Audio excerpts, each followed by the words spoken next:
In this video, you will learn what are various ways to troubleshoot your Netgear Range Extender device EX2700 in case if you are unable to connect to your Firestick or face an error, or maybe a weak signals.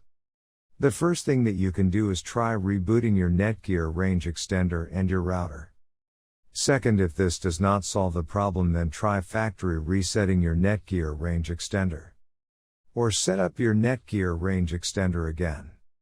The third thing that you can do is make sure that you are using the latest firmware version on your Netgear Range Extender. If you do not know how to update firmware, watch one of our videos on it.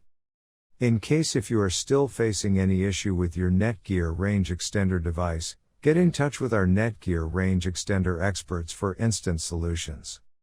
Thanks for watching our video, and do not forget to like, share and comment on the video, so that you never miss any video from our channel.